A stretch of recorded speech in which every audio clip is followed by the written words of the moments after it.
জোহরের আগে তিনটি বিষয় নিয়ে আমরা আলোচনা করেছি। এক নম্বর হলো দ্রুত বিবাহ দেওয়া এবং বাল্য বিবাহের ক্ষতিকর যে দিকগুলো সেগুলো আমরা বলেছি।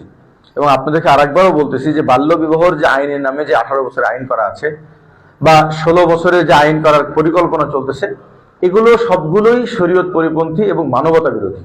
একজন 14 বছরের নারীর উপরে জুলুম করা, একজন 16 বছরের ছেলের উপরে বড় জুলুম করা, এটা অধিকার কারণে আল্লাহ যেদিন যাকে প্রাপ্তবয়স্ক বানাবে সে সেদিন বিবাহ করতে পারবে, তার পরিবারের লোক তাকে বিবাহ দিতে পারবে।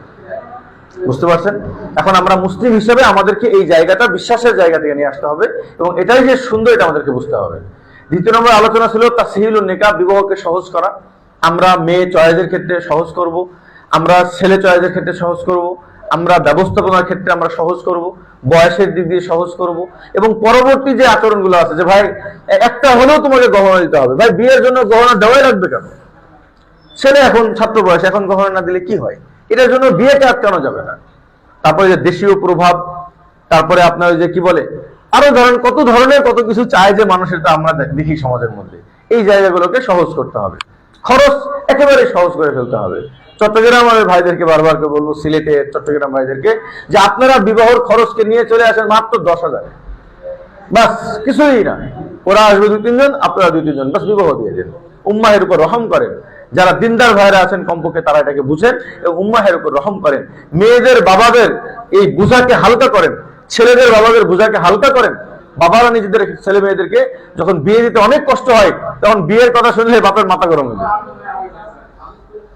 এক মেয়ের বিয়ে দেওয়ার পরে আবার এই বাবা বিয়ের নিয়াত করতে আরো 5 বছর যায়, সবেমাত্র একটা মেয়ের বিয়ে দিয়ে হাঁপায় ধুপায় হয়ে গেছি, 2 লাখ ঋণ হয়ে গেছি, বহুত কিছু হয়েছে, হাল খাতা করে আমার টাকা উঠে নেই, আপাতত একটু বিয়ের কথা বলে তার খবর আছে।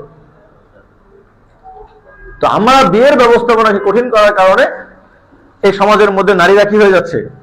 বাবাদের উপর ভারী হয়ে যাচ্ছে। এটার জন্যই আসছে ইসলাম। ইসলাম অনেক সুন্দর। তৃতীয় নম্বর হলো তাকসিরুল আওলাদ, সন্তান বেশি নিতে হবে। ভাই সন্তান বেশি নেন, নিয়াত করেন, স্ত্রীর সাথে বসেন, স্ত্রীকে বুঝান যে আল্লাহ তোমাকে দুনিয়াতে সন্তান ধারণ করার জন্য আল্লাহ বানাইছে।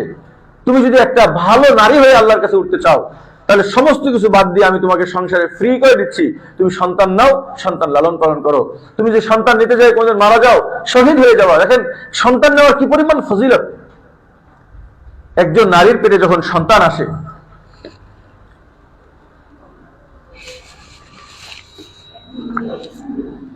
একজন নারীর পেটে যখন সন্তান আসে, যাদের যেই দিন থেকে সন্তান আসবে সেদিন থেকে সারাদিন রোজা রাখার সওয়াব পায়, সারা রাত্রি নফল ইবাদত করার সওয়াব পায়।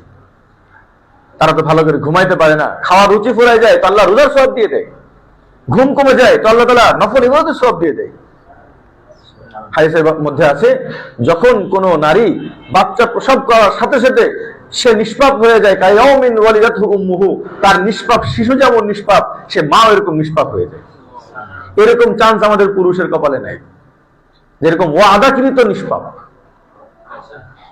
একটা নারী যখন বাচ্চা হয়ে যায় সে নিষ্পাপ হয়ে যায়। এই নিষ্পাপ হওয়ার সুযোগ একটা নারী চাইলে জীবনে 10 বারও আনতে পারে। বুঝতে পারছেন? নারীকে বুঝান যে তুমি নিষ্পাপ হয়ে যাবা, সন্তান বেশি নাও। নবীজি সাল্লাল্লাহু আলাইহি ওয়াসাল্লাম ওই নারীকেই বেশি ভালোবাসেন যে নারীর অধিক সন্তান। এক একটা নারীর সন্তান হবে, কোন সন্তানকে আল্লাহ কি বানাবে কে জানে। অনেকে বলে না যে নিয়ে আসে আগে মানুষ করতে হবে। ভাই মানুষ করা না করা এগুলো আমাদের দায়িত্ব, কিন্তু ফয়সালা আল্লাহ তাআলা। ইন্নাকা লা তাহদি মান আহবাবতা, আপনার কোন সন্তান হিদায়াত পাবে আর পাবে না, নূহ আলাইহিস সালাতু ওয়াস সালাম নবী হয়ে নিজের এক সন্তানকে ঈমান আনতে পারেন।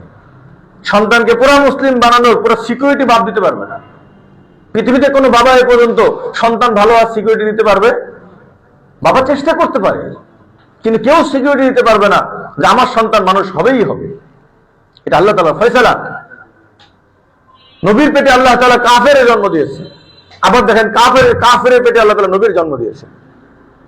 বাবার শুধু দায়িত্ব পুরা করবে, কিন্তু অনেকে দেখা যায় ছেলে পেলে বাপ চেষ্টা করার পরেও অনেক বাবারা এত হতাশ হয়, হুজুর জীবনটা আমার শেষ,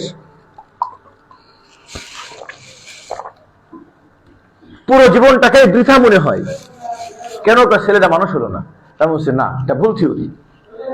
মানুষ করে ফেলার দায়িত্ব আপনার না, আপনি আপনার দায়িত্ব পুরা করছেন কিনা? দায়িত্ব পুরা করছে, বাস। এবার মানুষ না হলে যে আল্লাহর উপর ছেড়ে দিন। তার বান্দা সেই দুনিয়াতে কাফের বানাবে না মুশরিক বানাবে নাকি মুত্তাকি বানাবে, এটা তার বান্দা, তার ফয়সালা।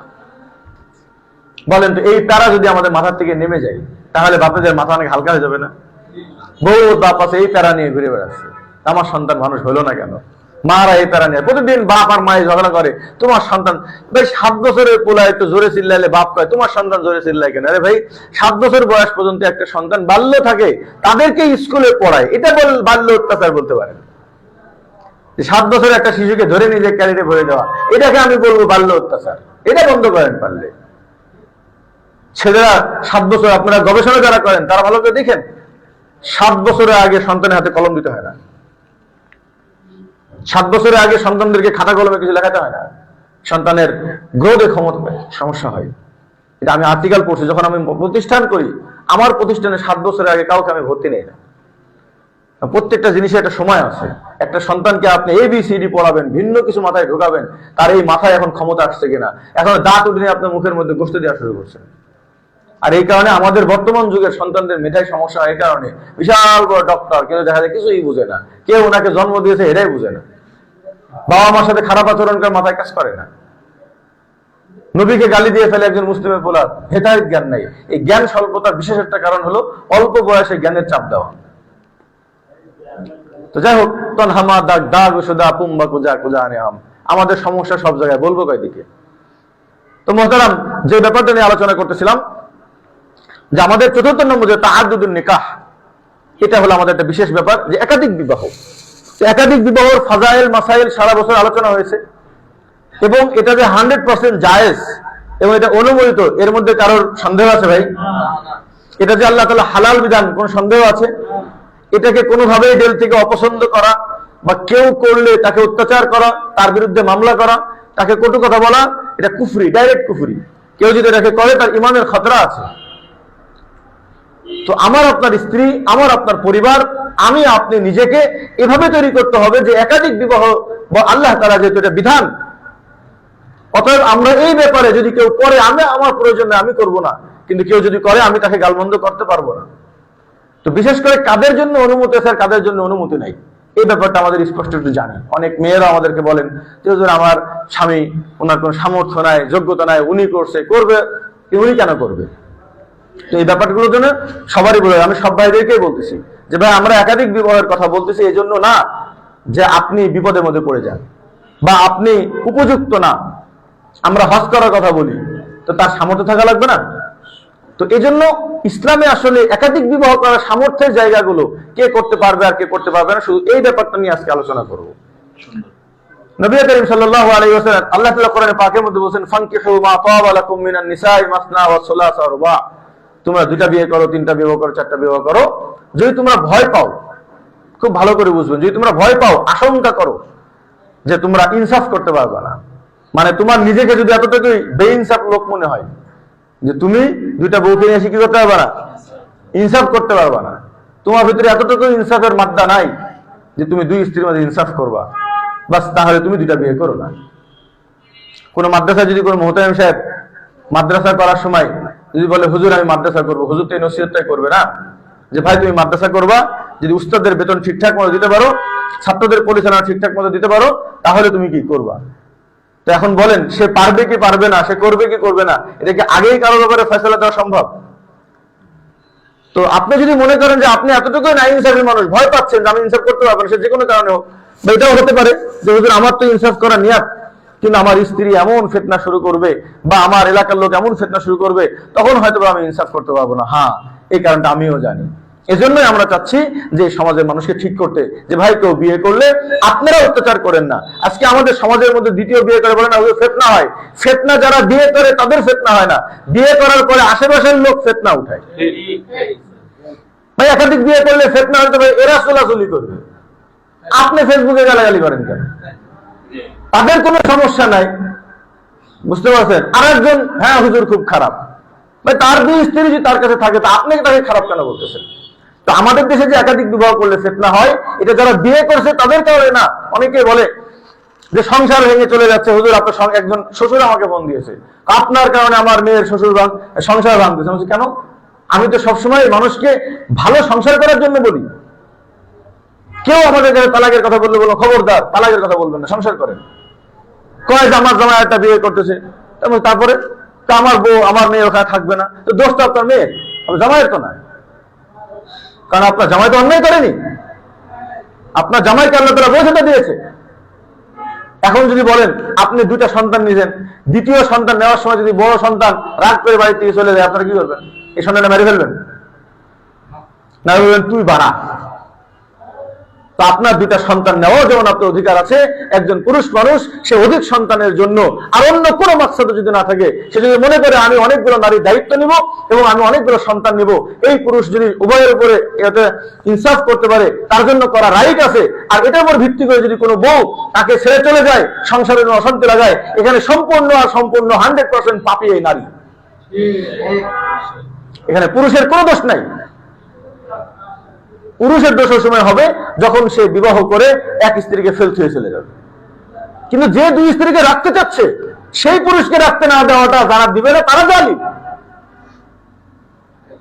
এ সমাজের 80% মানুষ নিজের স্ত্রী থাকার পরেও অন্যায় ভাবে যায়, এটা জানে না কে? তাহলে এই সমাজে আর একজন দ্বিতীয় বিবাহ করলে তাকে নিয়ে এত মিছিল মিটিং কেন হয়? কেন? ওই শয়তান এবং তাগুতের প্রভাব বিস্তার করছে আমাদের উপরে। আমরা এই ইমানের স্লোগান দিয়ে বেড়াই, নিজেদের মধ্যে তো ইমান নাই। মুহতারাম হাজিরিন, একাধিক বিবাহ করা কাদের জন্য? তো যারা ভীতু একাধিক বিবাহ করবে না কারা? আমি এক ভাষায় বলি, যেটা কোরআনের ভাষা, যারা ভীতু তারা করবে না। একাধিক বিবাহ যারা ভীতু তারা কি? আমাদের ভাইরা জানে, জসিম ভাই জানে, আমি ওনাকে বলছি, যদি ভীতু হন তাহলে বিয়ে করবেন না। সবাইকেই বলি, যদি বলেন যে হুজুর আমি বিয়ে করলে আমাকে লুকায় লুকায় রাখতে হবে, আমি বলছি ভাই আইএমবিতে ভীতুদের কোনো কাজ নাই, সরেন। যে বুক ফুলায় বলতে পারবে যেটা আমার নবীর সুন্নাহ, একাধিক বিবাহ করা জায়েজ, আমি একজন বিধবার দায়িত্ব নিব, স্ত্রীরা বলবে আমার স্বামী 4টা বিবাহ করবে, কোনো আপত্তি নাই। কেউ যদি সমাজের কাছে ইসলামের এই বিধানটাকে বুক ফুলায় বলতে পারে, তাদেরকে নিয়ে আইএমবি কাজ করবে। ভীতুদের কাজ কি পৃথিবীতে? বুঝতে পারছেন? একাধিক বিবাহ করা অন্যায়। এই সমাজের মধ্যে পতিতালয় নাই, সাইনবোর্ড নাই, তাদের ওয়েবসাইট নাই, তারা সংসদ ভবনের সামনে বসে ব্যবসা করে। ঢাকা শহরে কমপক্ষে 100 জায়গায় বসে এই নারীগুলোকে দিয়ে এই দালালগুলো ব্যবসা করে। কেন ভাই? আমার আপনার মুসলিম বোন কেন পতিতা হতে হবে? তাদেরকে যারা পতিতালয়ে যান ভাই, তারা পারলে বিয়ে করে নিয়ে যান না। যেই পতিতার কাছে যাবেন তাকে বিয়ে করে নিয়ে চলে আসেন, দেখি কেমন হিম্মত আপনার। তবে আপনি কিসের মুসলিম দাবি করেন? একজন নারীকে আল্লাহ তাআলা বলেন ইবতাগু বিআমওয়ালিকুম মুহসিনিন, তোমার নারীর কাছে যাই, তবে যাও। সুশীল সমাজ আমাদের এই কথা বললে হুজুরদের সেই হুজুর এটা ছাড়া কিছু বুঝে না। আরে ভাই, পৃথিবীতে এগুলো তো মূল, এটার সাথে কোনো হুজুর আর ইসলাম একটা সুন্দর বিধান দিয়েছে। আমরা চাচ্ছি আমার মুসলিমদের কাছে এই সুন্দর বিধানটা তুলে দিব। তোমরা তো দিয়েছিলে জেনার রাস্তা, আমরা দিব বিয়ের রাস্তা। আমার অনেক বউরা আমাদেরকে ঝাড়ি মারে, ঠিক আছে, হ্যাঁ আপনি আমার স্বামীকে কি শিখাচ্ছেন? আমি বলি যে বোন, আমি আপনার স্বামীকে বিয়ে করা শিখাচ্ছি। যারা বিয়ে করে না, এই সমাজে 80% স্ত্রীদের স্বামীরা বিয়ে করে না, কিন্তু বেশ্যার কাছে যায়, জিনায় লিপ্ত হচ্ছে, পর্নোগ্রাফি দেখতেছে। বোন, আপনি জানেন না, আপনার স্বামী যদি পর্নোগ্রাফি দেখে, তার পরের দিন আপনার কাছে আর তার চাহিদা থাকবে না। হালালের মধ্যে বরকত। তো এখন এবং এটার দ্বারা উপকৃত কারা হবে? মূলত এটা দ্বারা উপকৃত হবে নারীরা। আমাদের এই সমাজে বাংলাদেশে আপনারা সকলে জানেন, পেপার পত্রিকায় বলেছে 31 লক্ষ নারী আছে যাদের পুরুষের তুলনায় তারা বেশি। আর আমাদের কাছে যে রিপোর্ট আছে, এই রিপোর্ট অনুযায়ী 50 লাখ নারী বেশি আছে, যেই তুলনায় কোনো ছেলে নাই। এখন এই 50 লাখ নারীর ঘর কি লাগবে না? বলেন, আপনার ঘর লাগবে না? তাদের সংসার লাগবে না? এই এদের সংসারগুলো দিবে কে? অনেকেই দেখি একাধিক বিবাহ করে, কোথায় সুন্নত পাইছো? আমি তো মনে করছি বাংলাদেশে 50 লাখ মাসনা বিবাহ ফরজ, তারপরের থেকে সুন্নত জায়েজের হিসাব আসবে। কি বলেন ভাই? ফরজে কেফায়া না? জানাজার নামাজ কমপক্ষে কয়জন লাগবে? 3 জন হলেই তারপরে কি হয়? এটা ফরজে কেফায়া, নাহলে 3 জন বন্ধু ফরজে আইন থাকে। তো বাংলাদেশে 50 লক্ষ দায়িত্বশীল আদেল পুরুষ, যতক্ষণ পর্যন্ত মাস্তা না করবে ততক্ষণ পর্যন্ত পুরো বাংলাদেশের মানুষের উপরে একাধিক বিবাহ করা এটা নারীদের হক ঠিক রাখার জন্য ওয়াজিব হয়ে থাকবে। এই 50 লাখ যেদিন মাসনার খবর আপনারা শুনবেন, তারপরের থেকে বাহাত আসবে যে এখন জায়েজ নাকি এখন সুন্নত। না হলে এই 50 লাখ নারীর ব্যাপারে আপনার সমাধান ওই যে সমাধান যে স্বামী থাকবে না চাকরানি হয়ে থাকবে। ঢাকা শহরের কত বোন আছে যারা চাকরানি হয়ে থাকে, কতজন আমাদেরকে বলছেন যে এই বাড়ির প্রত্যেকটা পুরুষ আমাদেরকে ব্যবহার করে, চাকরানিদের জীবন নিরাপত্তাহীন, কিন্তু ওকে কেউ বিয়ে করবে না। কেন বিয়ে করলে? কেন বড় বউ আছে যে। মুহতারাম হাজিরিন, এই জন্য একাধিক বিবাহ কারা করবে? এখানে নারীরা তো চিল্লাবেই, কারণ নারীরা বড় স্বার্থপর। আল্লাহ রসুল বলেছেন আমি জাহান্নামী নারীদেরকে বেশি দেখছি। সে মনে করবে আমি নিজে ভালো থাকি, আমার চাচাতো বোনটা বিধবা আছে, ও ওইভাবে থাক, কিন্তু আমার হাজবেন্ড যেন বিয়ে না করে। বুঝতে পারছেন কেন ভাই? নারীরা আপনার একজন বোন কষ্ট পাচ্ছে, আপনি আদর করে নিয়ে আসেন। আলহামদুলিল্লাহ আমাদের এই মেহনতে বাংলাদেশে এরকম বহুত বড় বউরা। গতকাল কয়েকদিন আগে একজন নারী, আমি স্বাভাবিক এখন বিবাহ শাদীর দিকে আমি একটু ফিকির কম করি, আমাদের ফজাইল সাহেব এবং এমডি সাহেব বেশি করেন। তো আমাদের এখানে একজন মেসেজ পাঠাইছেন, উনি বলছেন যে হুজুর আপনাদের আইএমবির একজন সদস্য তার বড় স্ত্রী সহকারে নিয়ে এসে আমার বাড়ির থেকে আমাকে দ্বিতীয় বিয়ে হিসেবে বিয়ে করে নিয়ে গেছে, এবং আসার পরে আমরা একই বাসার মধ্যে থাকি। উনি আমার আপন বোনের মতন আমাকে দেখভাল করেন। উনি একজন ডিভোর্সি একটা নারী ছিল, সন্তান আছে, বেচারার একটা কষ্টের জীবন চলতেছিল। তো বলছে আমি এখন জান্নাতি সুখে আছি আলহামদুলিল্লাহ। আমি আমার স্ত্রীদেরকেও দেখি এক কম্বলের মধ্যে, সেদিন দেখছি দুইজন ঘুমাইছে। আমি খুব আমার বাড়িতে মেহমান আসছে, একটু কম্বলে শর্ট পড়ছে, তো দেখতেছি পরে দুইজন এক কম্বলে শুয়েছে। আমি মনে মনে হাসতেছি, আহ আল্লাহু আকবার, বাংলাদেশে 2 সতীন এক কম্বলে ঘুমায়। এটাই আল্লাহ বলেন মান ঝাপটা বাজাটা, কেউ চাইলেই পায়।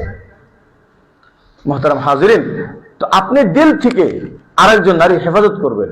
আমি আমার স্ত্রীদেরকে, আমার স্ত্রী একজন আমাকে জিজ্ঞাসা করছে আপনি 4টাই কেন করবেন? আমি বললাম যে দেখো এই সমাজে 50 লাখ নারী পড়ে আছে যাদেরকে নেওয়ার মতন কেউ নাই।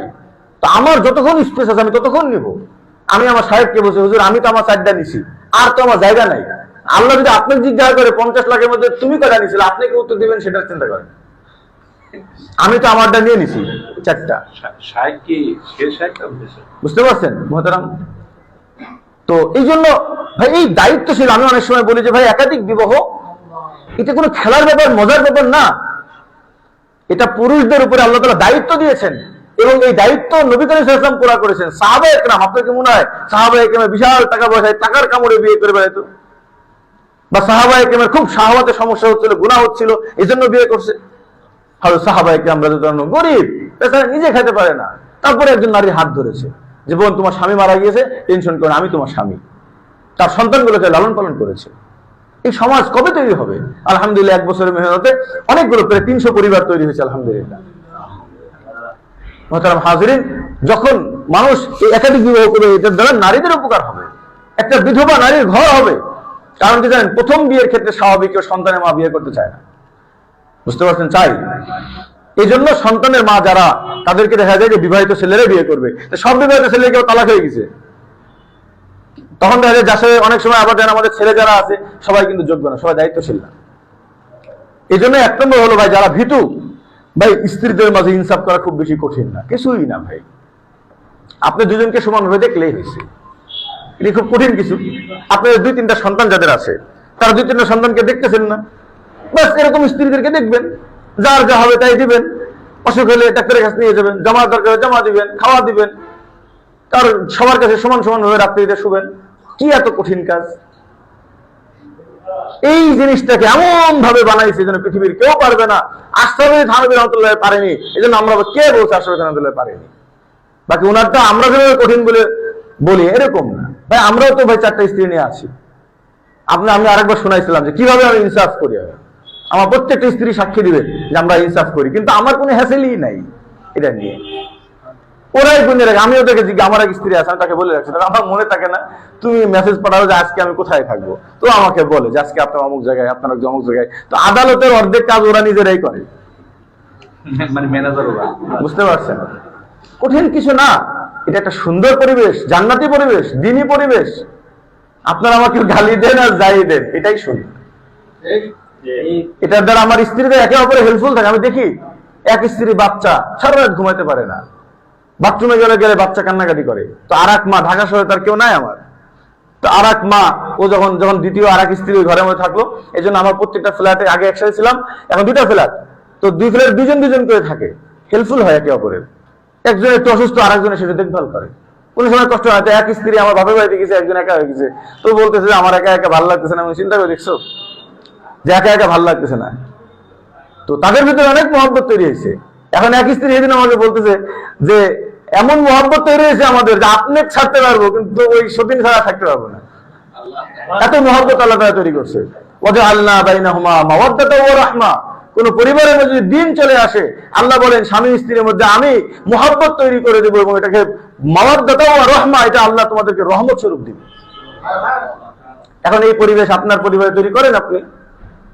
আমি বোনদেরকে বলতেছি কোনো খারাপের কিছু নাই। অনেক ভাইরা আছেন, এটার দ্বারা কি হবে?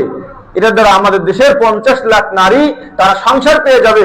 একজন নারীকে আর কোনোদিন মাঠে খাটা লাগবে না, একজন নারীকে আর কোনোদিন প্রতিদাবৃত্তি করা লাগবে না নিজের সন্তান পালার জন্য।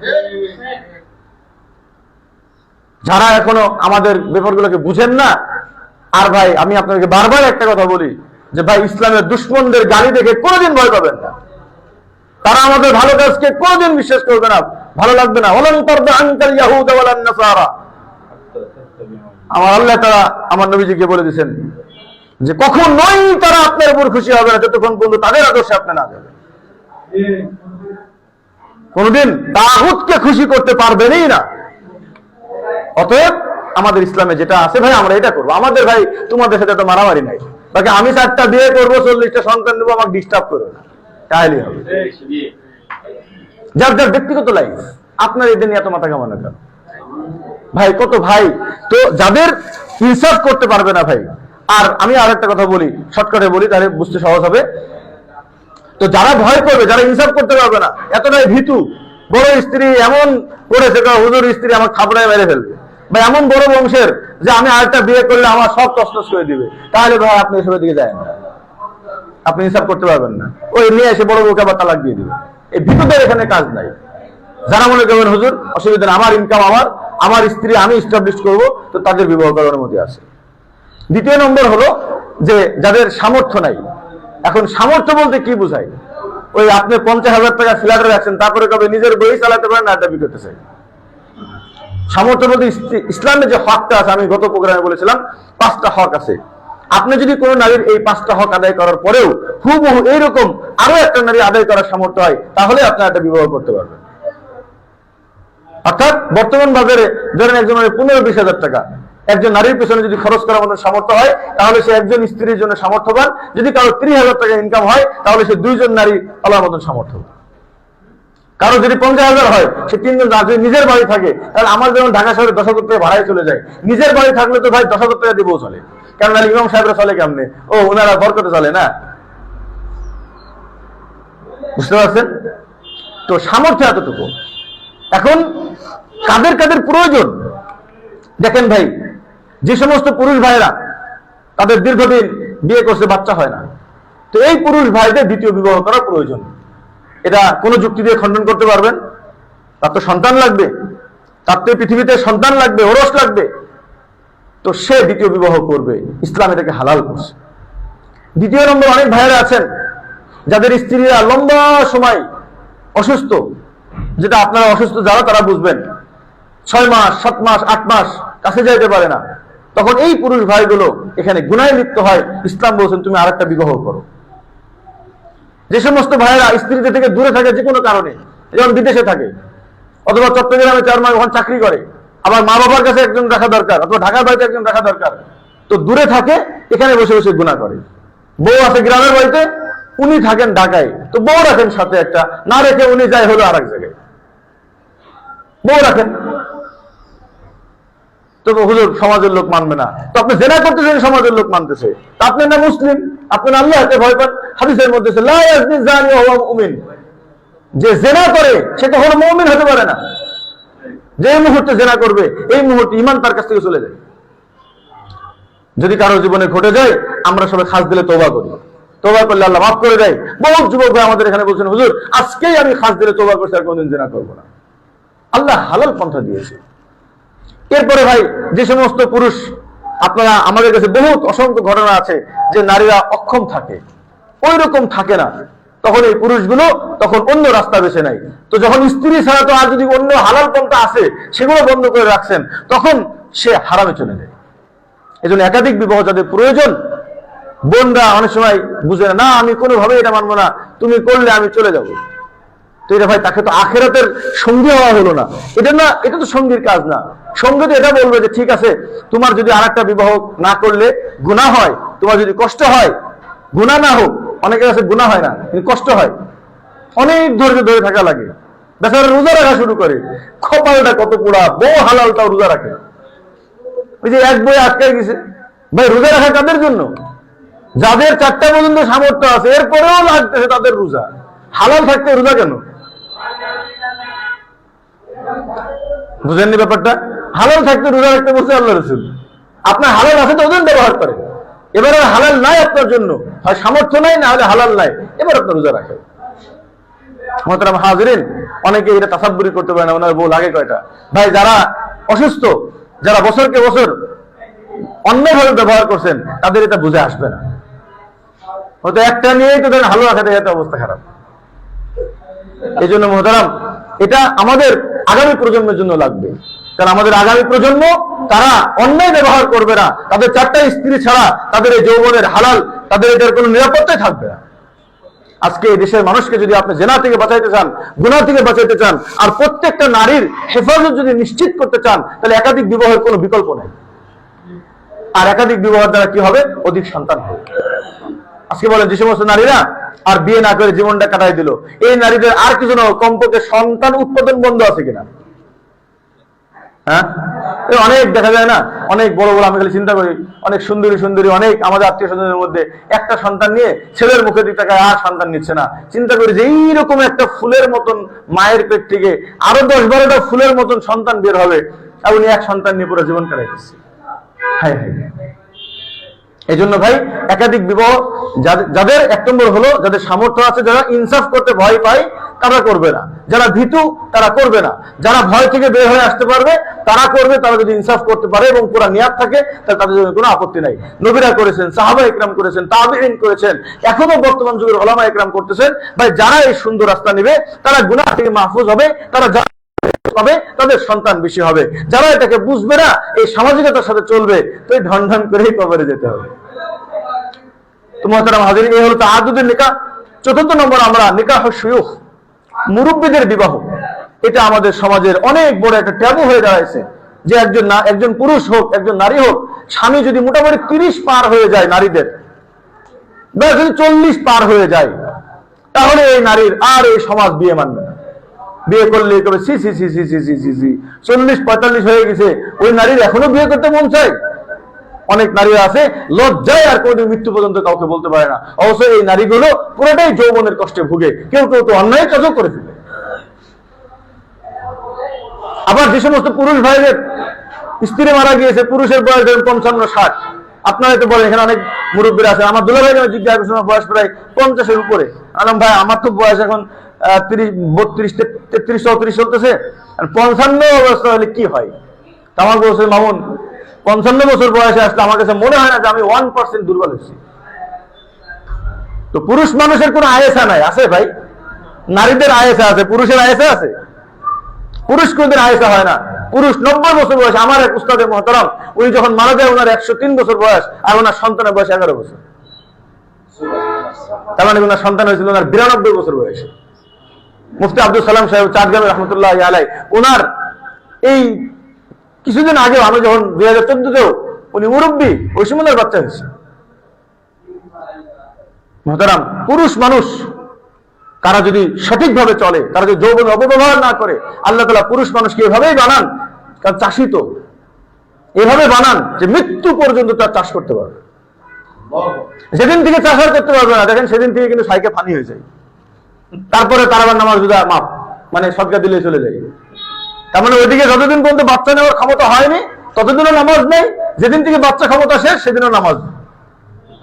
মানে ফিদিয়া দিলেই হবে, রোজার ফিদিয়া দিলেই চলবে, সহজ হয়ে গেছে। মানে যতদিন পর্যন্ত একজন পুরুষ এবং নারী বাচ্চা নিতে পারবে ততদিন পর্যন্ত এরা একটা পারফেক্ট মানুষ। তো দেখেন এই মুরব্বীগুলোর বিয়ের কথা বললেই ছেলেরা রাগারাগি শুরু করে যায়। আমাদের এখানে কত মুরব্বী এসে তাদেরকে হুজুর ছেলেবেলাকে আলেম বানাইছি, পুরা ইনভেস্ট লস। আলেম বানায় লাভ হলো কি আমার এখন বিয়ে দরকার, তার মা অসুস্থ বিছানাগত, তারা জানে, তারপর আমি বিয়ের কথা বললো বাপ একবার কাউন্টার ভাড়াই ফেলবো। আমি বললাম আপনি কি করবেন? কি করবো, আমি মুরব্বী মানুষ, রব্বির হামহুমা কামা রব্বায়ানি সগীরা। আল্লাহ তাআলা আমার দোয়াতে রব্বির হামহুমা কামা রব্বায়ানি সগীরা, আয় আল্লাহ আমার বাপ্পার উপর আপনি রহম করেন যেভাবে ছোটবেলায় রহম করছে। তো ভাই আপনার যেদিন 25 বছর বয়স হয়েছিল সেদিন তো আপনার বাবা আপনাকে রহম করে বিয়ে দিয়ে দিয়েছে। আপনার বাবার আজকে বয়স 60 বছর, সে হয়তো মুরব্বী হয়ে গেছে, আপনি এখন 30 বছরের যুবক, আপনি আপনার বাবার একটা হালাল সঙ্গী দিয়ে রহম করেন না? কিন্তু এই সময় এসে বাবার সাথে কি করে? জুলুম করে, বাবার উপরে জুলুম করে। ওয়ালা তাকুল্লাহুমা উফফিন ওয়ালা তানহারহুমা, বাবা মার সাথে উফ বলো না। উফ বলাই যদি এত বড় অপরাধ হয়, তাহলে বাবা মার বিয়ের বিরুদ্ধে গেলে কত বড় অপরাধ হয়। আমাদের সমাজ কত খারাপ। 20-এর আগে বিয়ে করলে কবে বেহায়া, আর যদি 60-এর পরে বিয়ে করে তাহলে কবে যে ভীমরতির ধরছে। ভাই বিয়ে যেমন 18 বছর বয়সে বিয়ে সুন্দর, 30 বছর বয়সে সুন্দর, 60 বছর বয়সে আমার নবী করিম সাল্লাল্লাহু আলাইহি ওয়াসাল্লাম 60 নম্বর বছর বয়সে উনি 1 বছরে 3টা বিয়ে করছেন। বুঝতে পারছেন মহতারাম? হযরতে ইব্রাহিম আলাইহিস সালাতু ওয়াস সালাম কত বছর বয়সে ওনার বাচ্চা হয়েছে। তো এখনো পর্যন্ত আমাদের সমাজে আমার নিজের আমি কতজনকে দেখেছি যাদের 60-65, যদি ওনাদের হয়তো বা স্ত্রীরা দুর্বল হয়ে গিয়েছে এই জন্য বাচ্চা হয় না, কিন্তু দ্বিতীয় স্ত্রী নিলে আবার এখান থেকে বাচ্চা হবে। মুফতি আজম রহমতুল্লাহি আলাইহি, এগুলো কোনো গোপনীয়তার কথা না, এই ইতিহাস আজকে উম্মাহের বোঝা দরকার। উনি মুরব্বী বয়সে 60 পার হয়ে গিয়েছে, উনি আবার বিবাহ করেছেন 19 থেকে 20 বছরের একটা মেয়েকে, ওখান থেকে আবার আল্লাহ তাআলা 6টা সন্তান দান করছে। বুঝতে পারছেন? তো এরকম অনেক অসংখ্য ঘটনা আছে। তো এটার দ্বারা উম্মাহের ফায়দা আছে। হ্যাঁ, কি আছে? একটু ঝগড়াঝাটি আছে, চুলাচলি আছে, একটু না করলেই হয়। এটাই খুব বহুত বড় কিছু। আপনারা জ্ঞান না করলেই হয়, শ্বশুর বললেই তো হয়, ঠিক আছে জামাই পাইরেছে আমি নাই কাপুরুষ, জামাই তো কাপুরুষ না। ছেলে করছে, বাপ বলুক যে বাপ আমি কাপুরুষ, কিন্তু তুমি তো সুপুরুষ, তুমি করছো ঠিক আছে, এখানে জ্ঞান এখানে শেষ। বাপ তখন চিন্তা করে যে আমি করি না, এটা লজ্জা পড়ছি, ছেলেকেও করতে দেবে, বাড়াতে বাড়ি থেকে। কেন ভাই?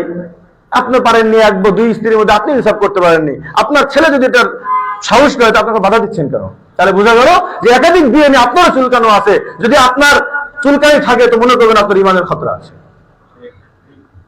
একাধিক বিবাহ এটা খুব দায়িত্বশীল এবং খুব সুপুরুষদের কাজ।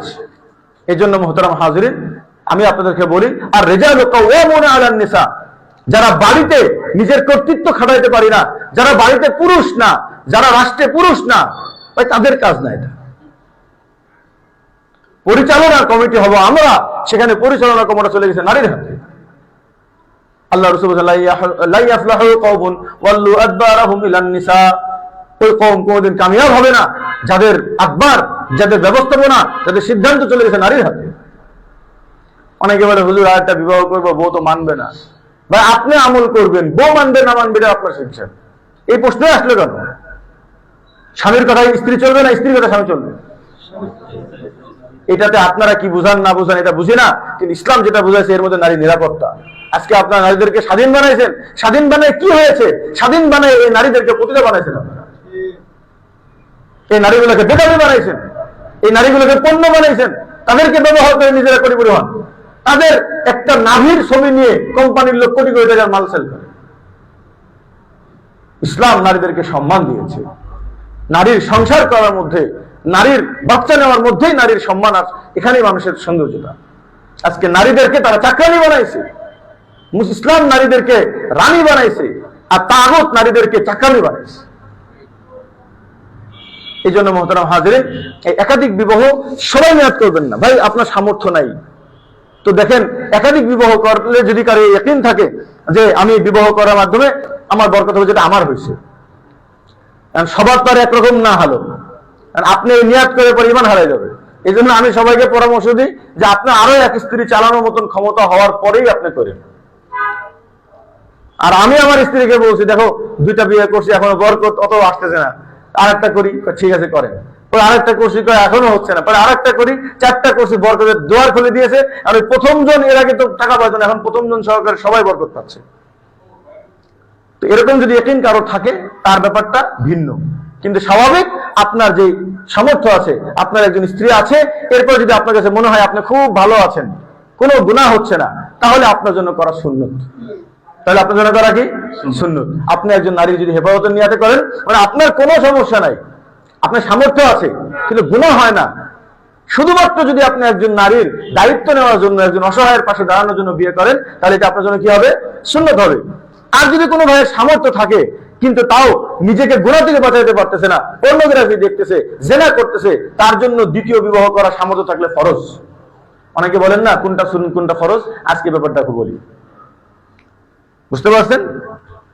আর মুবাহ, যার সামর্থ্য নাই, সে যদি মনে করে যে এটা করে আল্লাহ ইয়াকুন ফুকারা ইউগনিহুমুল্লাহু মিন ফাজলি, যে করলে আল্লাহ বড় লোক হবে, এই চান্স মেরে যদি কেউ করে, তার জন্য মুবাহ হবে, সমস্যা, কারণ না যায় না। কিন্তু এটা আমি কসম করে বলতে পারি যে বাংলাদেশে কোনোদিন কোনো ভাই বিবাহ করে অভাবী হয় না, চাই সেটা 1 বিয়ে হোক বা সেটা 4 বিয়ে হোক। কিন্তু যারা 4টা বিবাহ করেছেন, তাদের একটা হিস্ট্রিতে আপনারা শুনেন, কেউ বিধবাকে বিয়ে করে, কেউ ডিভোর্সিকে বিবাহ করে, কেউ গরিবের মেয়েকে বিয়ে করে, কেউ এতিমকে বিবাহ করে, কেউ আবার তার অনেক সুন্দর মেয়েও পায়, কেউ কালো মেয়েও পায়। এটা তার তাকদীরের ব্যাপার। মুহতারাম হাজিরিন, এই জন্য একাধিক বিবাহ করা এটা দায়িত্বশীল পুরুষের কাজ, এটা একজন নারীর দায়িত্ব নেওয়া। কিন্তু এটাকে তাগুত এবং তারা কি করে, এটাকে লুচ্চামি বলে প্রচার করে ফেলছে। এটা লুচ্চামি একটা জিনিস, এবার বিয়ে করা লুচ্চামি। এখন যখন আল্লাহর হালাল বিধানকে লুচ্চামি বলে ফেলছে, এখন এই পুরুষগুলো ওই সামাজিক লুচ্চামি থেকে বাঁচাইতে যায় খাঁটি লুচ্চা হয়। সামাজিক লুচ্চা না হতে যায় কি হয়? খাঁটি লুচ্চা হয়। আর আমরা বলবো সামাজিক লুচ্চা হলে সমস্যা নাই, আমি গোপনে লুচ্চা হতে পারবো না। বুঝতে পারছেন?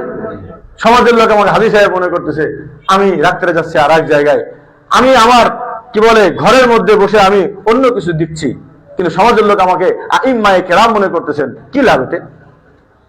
আর যারা ভাই গুনাহে মাহফুজ আছেন, আপনারা একটু দোয়া করেন বাকি উম্মতের জন্য, এরা ভাই বাঁচতে পারতেছে না। তো দোয়া দিয়ে কাজ হবে না, হালাল বিধান সামনে নিয়ে আসতে হবে। এই জন্য ভাই যারা মুরব্বী হবে, আমি সারা দেশের যত মুরব্বীদেরকে বলতেছি, আপনাদেরকে আমি মুরব্বী পরামর্শ দিয়েছি যে ছেলেগুলা ঘাট ধরে বার করতে পারি। যেই ছেলে আপনার বিয়ের বিরুদ্ধে হবে, আপনার ছেলেকে বলবেন যে আমার যা জমি জায়গা আছে আর তোদের কাউকে দিব না, তোরা আমার লাইফ থেকে চলে যায়, আমি নতুন করে সংসার করবো। এটা কি ছেলে? যেই ছেলে তার বাবার বিয়ের প্রয়োজন কিন্তু বিবাহ দেয় না, তার সাথে আপনি কেন থাকবেন? নিজে বেঁচে পড়ে বাপের নাম। আমাদের সাইদ আহমদ পালনপুর রহমতুল্লাহ আলাইহি বলতেন যে সব জায়গায় গায়রত পছন্দ না। তোমার আম্মা যদি কারোর সাথে অন্যায় করে, প্রেম করে, তাহলে তুমি এটাকে ঘৃণা করবা, এটার নাম হলো গায়রত। আর যদি তোমার আম্মা কোথাও বিবাহ করতে চায়, সেটাকে তুমি দিল থেকে খুশিতে মেনে নিবা, এটার নাম ইসলামী গায়রত। কারো যদি আম্মা বিয়ে করার কারণে, শাশুড়ি বিয়ে করার কারণে, মানে শাশুড়ির বাচ্চা হওয়ার কারণে কারো গায়রতে বাধা দেয়, আপনার গায়রতে সমস্যা, ইসলামের সমস্যা না। আপনি গায়রত শুদ্ধ করেন। অনেক সময় আছে এরকম যে মেয়ে বিয়ে দিয়ে ফেললে শাশুড়িরা বাচ্চা নিতে লজ্জা পায়। অনেক আলেম জামাই পর্যন্ত, আল্লাহ তাআলা এই আলেম গুলোকে হেদায়েত দান করুক, আলেম জামাই পর্যন্ত স্ত্রীকে বলছে যে আমাদের না এখন বিয়ে হয়ে গেছে, শাশুড়ি এখন বাচ্চা নেওয়ার দরকার কি, আমার লজ্জা লাগে। আস্তাগফিরুল্লাহ। এটা তো ভালো জিনিস। শাশুড়ির যতদিন বাচ্চা হবে ততদিন শাশুড়ি নেবে, শাশুড়ির মেয়ে যতদিন বাচ্চা হবে ততদিন শাশুড়ি মেয়ে নেবে, সমস্যা কোথায়? সব গায়রতকে আল্লাহ তাআলা কি করেন না? পছন্দ করেন না। যে গায়রত আল্লাহ দিয়েছেন সেখানে গায়রত হওয়াটা সুন্দর, আর যেখানে ইসলাম বৈধতা দিয়েছে এখানে কারো যদি গায়রত আসে, তাহলে তার গায়রতের সমস্যা, ইসলামের সমস্যা না।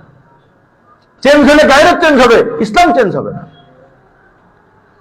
এই জন্য ভাই এই মুরব্বী বয়সে যে বিয়েগুলো আছে, আমি ছেলেদেরকে হাতে পায়ে জোর করে বলবো, আপনার আর একটা মা আসলে জ্ঞান বেঁধে যাবে।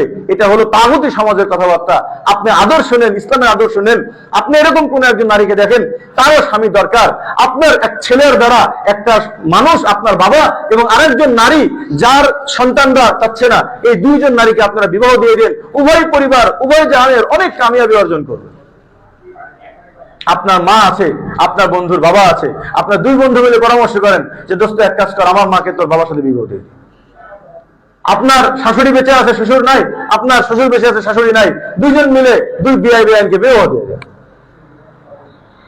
না। এক বাড়িতে ছেলেও শ্বশুর বাড়ি, বাপেরও শ্বশুর বাড়ি, এটা চলবে না, এটা চলবে না বলে শাশুড়ি সারা জীবন কষ্টই পাচ্ছে। ভেঙে ফেলেন তাগুতি এই সমাজ ব্যবস্থা, বাস ইসলামের আদর্শে আসেন, সবাই শান্তি পেয়ে যাবে। নারীদেরকে বলি, আপনারা এই তাগুতি সমাজ ব্যবস্থা চিন্তা ভাবনা করেন না। আপনি একজন দায়িত্বশীল যদি ছেলে পান, তার মাসনা হন, সুরাসা হন, রুবা হন, কোনো সমস্যা নাই, নিরাপত্তা পাবেন, ভালোবাসা পাবেন, আপনার দেখভাল করবে, মৃত্যু পর্যন্ত আপনাকে স্ত্রী হিসেবে সম্মানের জীবন দিবে। আর যদি আপনি বিবাহ না করেন, খুব ধরে থাকেন, দরকার সারাজন এভাবে থাকবো, বোন একটা সময় প্রত্যেকটা সমাজের মানুষ আপনার দিকে লালাতের মতো তাকাবে। আর যেদিন মুরব্বী হবেন, সেদিন ছেলেরা বিবাহ শাদী করে চলে যাবে। একমাত্র স্বামী যে মৃত্যু পর্যন্ত স্ত্রী খেদমত করে, ছেলেরাও বেশি দিন পারে না, মেয়েরাও বেশি দিন পারে না। এই জন্য প্রত্যেক নারীদেরকেও বলবো, যেহেতু অনলাইনে বয়ান চলতেছে, বাংলাদেশের অনেক নারীদের কাছে পৌঁছাবে যে বোন, আপনি যে ছেলে পেলে মানুষ করার জন্য জীবন শেষ করে ফেলতেছেন, আপনি ছেলে পেলে মানুষ করেন, এটা নিয়ে আপত্তি নাই, কিন্তু নিজের একজন জীবন সঙ্গী নেন, আপনার স্বামী আপনার মৃত্যু পর্যন্ত আপনার পাশে থাকবে।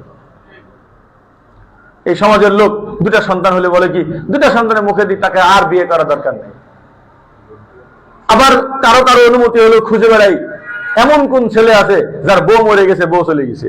ভাই, বউ মরে গেছে, বউ চলে গেছে, এই ছেলে কয়টা আছে সমাজে?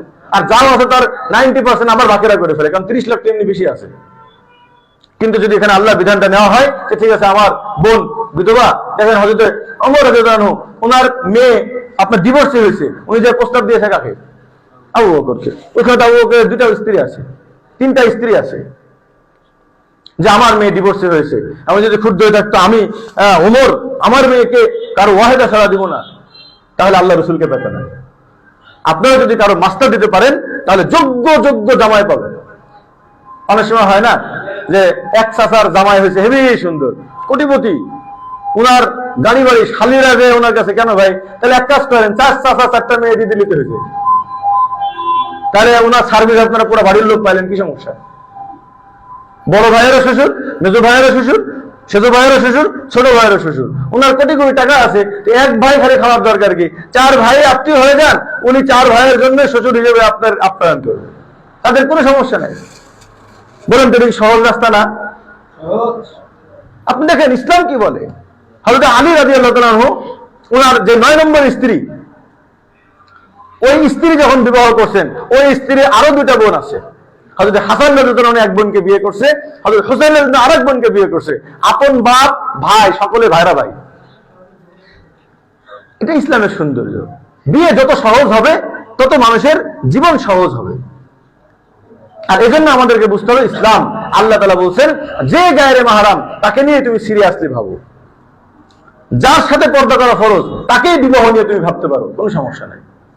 আপন চাচি, অনেক সময় বয়সে ছোট চাচি, চাচা মারা গিয়েছে, এই বিধবা চাচি বছরকে বছর সময় কাটাচ্ছে, ভাতি যারা, তাদেরকে বিবাহ করলে কি সমস্যা? বুঝতে পারছেন?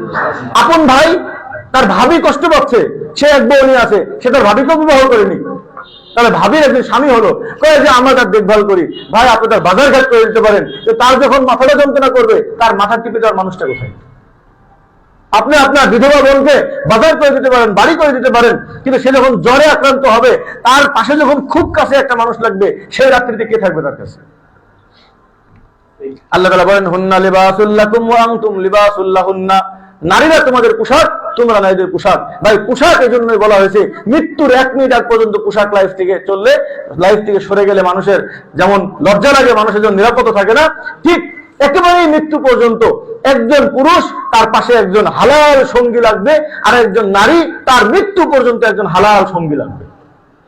নাহলে একজন 50 বছরের নারী, সে যখন স্বামীর পাশে হেঁটে যায়, তার মর্যাদা একরকম থাকে, আর যখন একা একা যায়, তখন শয়তানরা তার পাশে বেরিয়ে যায়। একজন নারী 40 বছর যদি বয়স হয়, আর সে যদি একা একা রাস্তা দিয়ে হাঁটে, শয়তানের দোষর যারা আছে না, বদমাইশ পোলাপান তার পিছনে লাগে, আর ভিতরে 40 আছে না 35 আছে, তত টের পায় না। কিন্তু যদি পাশে স্বামী থাকে, মনে করবেন এই নারীর আশেপাশে আর কেউ আসবে না। আমি একদিন রাস্তায় হাঁটতেছি, আমার স্ত্রী আমার এই হাতের মধ্যে হাত দিয়েছে, আমি মুফতি সাহেব, তুমি এরকম করলে কেমন অশালীন লাগে আমার কাছে, তুমি পাশাপাশি থাকো। তো বলতেছে যে না, আমি দেখছি, আমি আপনার পাশাপাশি থাকলে অনেক ছেলে দেখি গায়ে ধাক্কা মারতে আসে, যদি আমি আপনাকে হাত দিয়ে রাখি, ওরা দেখি সাইড কেটে যায়, কারণ বাই চান্স কিছু হলে স্বামী ধরে তো পিটাবে। এটা একটা বাস্তবতা যে একজন নারীর পাশে তার স্বামী পৃথিবীর সব থেকে বড় ঢাল। সে চাই 45 বছরের নারী হোক, চাই সে 60 বছরের নারী হোক। একজন 60 বছরের নারী, তার যদি স্বামী না থাকে, সে সমাজের কাউকে জোর গলায় কোনো কথা বলতে পারবে না।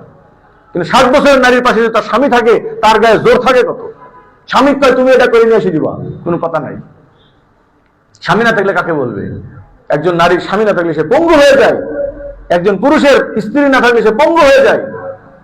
এই জন্য আমরা কাজ করি নিকাহ সুয়ুখ, যে একজন বৃদ্ধ বয়সেও যদি কারোর মৃত্যু, আমার হুজুর বলতেন যে তোমার বাবা যদি ডাক্তার বলে দেয় 7 দিন পরে মারা যাবে, এই 7 দিনের জন্য একটা মায়ের ব্যবস্থা করো, নাহলে 7 দিনের মধ্যে তোমার বাবার কষ্ট হবে। ওলা তাকুল্লাহ উফ, এই 7 দিনে তোমার বাবাকে কষ্ট দেওয়ার তোমার অনুমতি নেই। বুঝতে পারছেন ভাই? এই জন্য আমরা পুরো দেশকে এটা মেসেজ দিতে চাচ্ছি যে এই তাগুতি সমাজ ব্যবস্থা বের হয়ে আসেন। আপনার মা যদি থাকে, ছেলেরা নিজ দায়িত্বে নিজের মায়ের বিয়ে দিতে, ওনার মৃত্যু পর্যন্ত। আপনার সাথে সম্পর্ক খারাপ হবে কেন? আপনি জানবেন ওটা মায়ের বাড়ি, ভাই আপনি তো শ্বশুর বাড়িতে যান, আপনার মা ওই বাড়িতে থাকবে, কি সমস্যা? আর যদি বলেন না মাকে আমরা ছাড়বো না, তাহলে এমন এক ভাইকে বলেন যে আপনি যেহেতু মাস না, আমার মাকে নিয়ে যায়েন না, আপনি আইসেন, হয়ে গেল। কিন্তু মাকে যে বিয়ে দিচ্ছেন না, আমার বাপের পাশে আমি আর কাউকে সহ্য করতে পারবো না, এটা বলে বলে নিজের মাকে মৃত্যু পর্যন্ত কষ্ট দেয় সন্তানগুলো। আবার আর একজন বলে যে আমার মায়ের সাথে আমি আর কোনো পুরুষকে দেখতে পারবো না। এক মেয়ে বলতেছে, তোমার মায়ের সাথে আর কোনো পুরুষকে তুমি দেখতে পারবে না, আর তোমার মা কষ্ট পাবে। এই জন্য ভাই একাধিক বিবাহের দ্বারা এই সমস্ত সমাজের সবার এই যে গ্যাঞ্জাম হবে, ফাসাদ হবে, বা কেউ বিয়ে করে ইনসাফ করে না, আমরাও বলতেছি তাদের জন্য করার অনুমতি নেই। কিন্তু যারা ভালো করে থাকবে, যারা ইনসাফ করবে, তারা করলেই এই সমাজের উপকার হবে। আমাদের 6 নম্বর কাজ হলো নিকাহুল আরমালা। আরমালা মানে ভাই অসহায় নারীদের। আরমালা শাব্দিক অর্থ হলো মাল্লা জাওজালাহা, যার স্বামী নাই, মানে আগে বিয়ে হয়েছিল, যেটাকে আমরা বিধবা বলা হয়, ডিভোর্সি বলা হয়।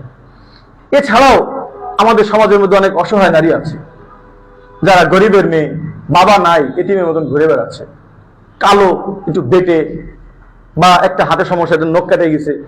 তো আমরা ভাই এই মেয়েগুলোকে বিবাহ করতে হবে। নবী করিম সাল্লাল্লাহু আলাইহি ওয়াসাল্লাম বলেন, মান তাযাওয়াজা লিল্লাহ আলবাসাহুল্লাহু তাজাল মালিকি ইয়াউমাল কিয়ামা। যে ব্যক্তি আল্লাহর জন্য বিয়ে করবে, আল্লাহ তাকে কাল কিয়ামতের ময়দানে বাদশাহের মুকুট পরাবে। তো আল্লাহর জন্য বিয়ে করার অর্থ হলো যে মানজালা মানজিলাতান, সে এক দরজা নিচে নেমে এসে একটা অসহায় নারীকে বিয়ে করবে। ওখানে আরো লেখা আছে ফকিরাতান মিসকিনান, একটা গরিব মেয়েকে, একটা মিসকিন মেয়েকে, যাকে কেউ রাস্তায় নেয় না, বাস একটা ছেলে তাকে বিবাহ করবে আল্লাহর জন্য। যদি এতটুকু কেউ করতে পারে, আলবাসাহুল্লাহু তাজাল মালিকি ইয়াউমাল কিয়ামা, কিয়ামতের ময়দানে আল্লাহ বাদশাহী মুকুট পরাবে। আর এই ব্যাপারটাও দ্বিতীয় বিয়ে সহজ হলেই হবে। কারণ যদি আপনি বলেন এক বিয়েতে এটা জীবনে হবে না, যত নসিহত করেন। কারণ ভাই এই নফস আমারটাও বুঝি, হুজুর বিয়ে যখন একটাই করব, বউ তো আর জীবনে দুটা পাবো না, অতএব ফর্সা ছাড়া জীবনেও করবো না। আর এই জন্য মেয়ে আল্লাহ কি করে, মেয়ে কালো তার ফর্সা বানাতে পারবে না, মেকআপ ম্যানকে টাকা দিয়ে ফর্সা বানাই দেয়। কারণ এই সমাজের লোক ফর্সা ছাড়া বিয়ে করবে না। কারণ করবে যে একটাই যখন করবো, তো চিকন করবো কেন? চিকন করতে গেলে মোটা, আমাদের দরকার দুটাই, চিকন চাকন বউ, মোটা সোটা বউ, দুটাই দরকার। এই জন্য খুঁজে মিডিয়ামটা মাথায়, বুঝতে পারছেন? লম্বা বউ দরকার, ছোট বউ দরকার, এই জন্য খুঁজে মিডিয়ামটা। সবকে আল্লাহ মিডিয়াম বানাইছে। যখন আপনার 2-3টা স্ত্রী থাকবে, একজন চিকন হলেও সমস্যা নাই, একজন মোটা হলেও সমস্যা নাই, একজন সাদা হলেও সমস্যা নাই, একজন শ্যামলা হলেও সমস্যা নাই, তখন বিয়েটা সহজ হয়ে যাবে দেশের মধ্যে। তখন এই বিধবা, এই ডিভোর্সি নারী আর এই অসহায় যে ক্যাটাগরি নারীগুলো আছে, এদের বিয়েটা খুব সহজে হয়ে যাবে। আপনারা কি বুঝতে পারতেছেন ভাই? আপনার কি মনে হয় এগুলো আমরা গায়ের জোরে বলতেছি? তাই এটা বাস্তব কথা বলতেছি। আপনারা এই 10টা লোক বুঝলেই হবে, এই 100 মানুষ বুঝলেই হবে, সহজে বিয়ে হয়ে যাবে ভাই, সবার সহজে বিয়ে হয়ে যাবে। তো আল্লাহ রাসূল বলেন, আস-সাই আলাল আরমালা, ক্বালা নবী সাল্লাল্লাহু আলাইহি ওয়াসাল্লাম, আস-সাই আলাল আরমালা ওয়াল মাসাকিন কাস-সাই ফি সাবিলিল্লাহ ওয়া কাল কায়িম লা ইফতির ওয়া কাস-সাইম লা ইফতির, আও কামা ক্বালা নবী সাল্লাল্লাহু আলাইহি ওয়াসাল্লাম। নবী করিম সাল্লাল্লাহু আলাইহি ওয়াসাল্লাম যদি বলেন যে কেউ যদি আরমালা নারীকে বিবাহ করে, আল্লাহ তাকে 3টা প্রতিদান দান করবে।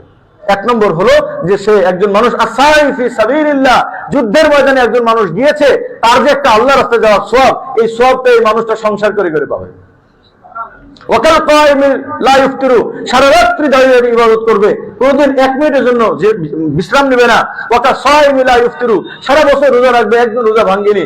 এই ব্যক্তির যে সওয়াব হবে, একজন মানুষ শুধু ডিভোর্সি আর বিধবা নারীকে বিয়ে করলে অটো সওয়াব পাতে থাকে।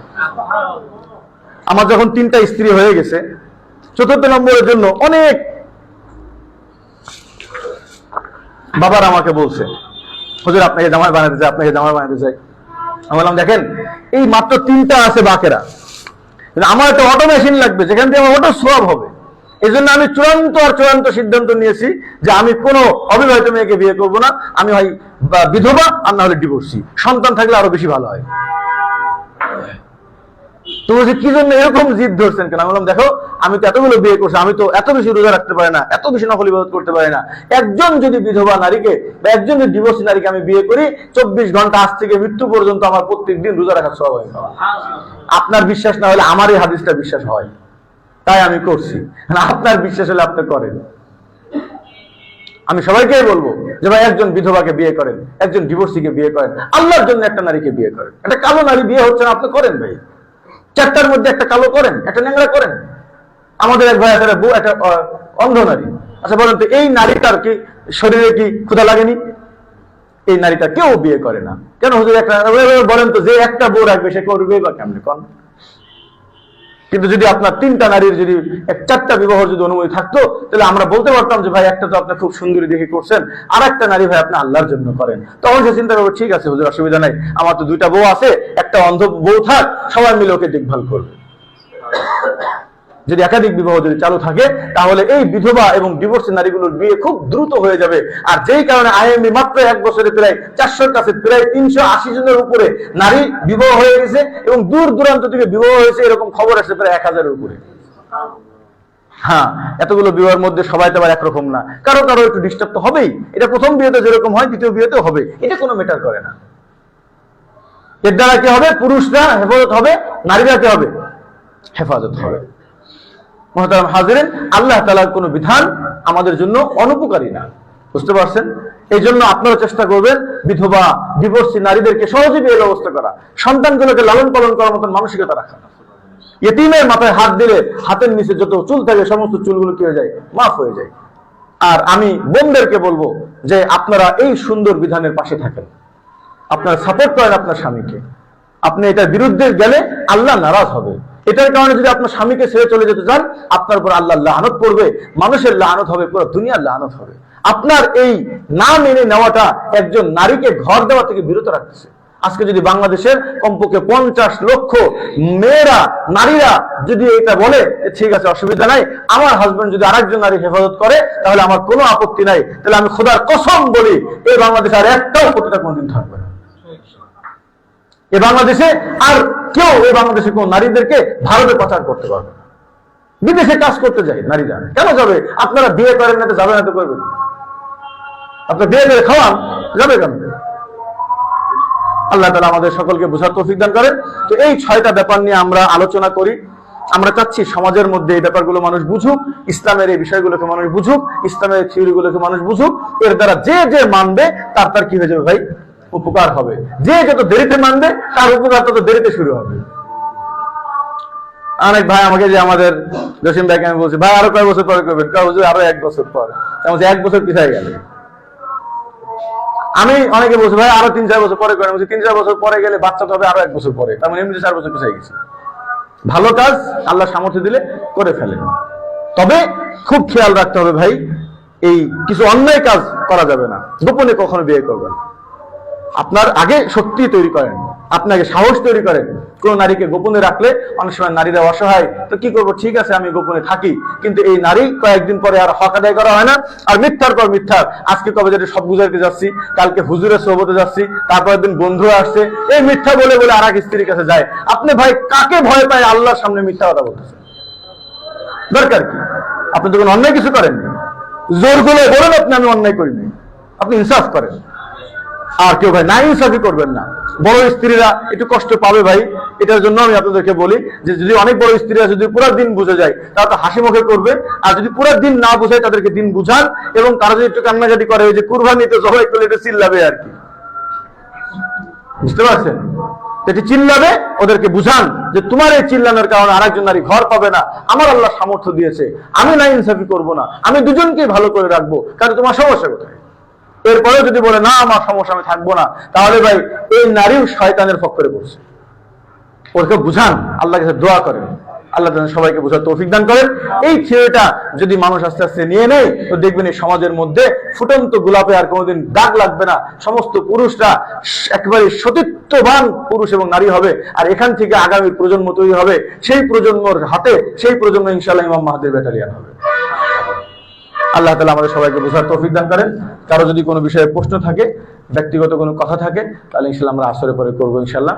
আর যদি আপনারা কেউ আইএমবির সদস্য হতে চান, আমাদের সাথে সম্পৃক্ত হতে চান, যে শুধু বিয়ের জন্য না, আইএমবির সদস্য অনেকে মনে করে হুজুর আমার স্বামী আপনার ওখানে সদস্য হয়েছে, সদস্য কাটিয়ে দেন। আমি দেখেন শুধু বিয়ের জন্য সবাই সদস্য হয় না, আমাদের এখানে সদস্য একটা কাজের সাথে, যে আইএমবির সাথে আমরা আছি, কোনোদিন প্রয়োজন হলে আমি বিয়ে করবো, প্রয়োজন না হলে করবো না, কি হয়েছে, কিন্তু এটার সাথে আমরা আছি। এই সমাজকে পরিবর্তন করতেই হবে ইনশাআল্লাহ। আল্লাহ তাআলা আমাদের সকলকে আমল করার তৌফিক দান করেন।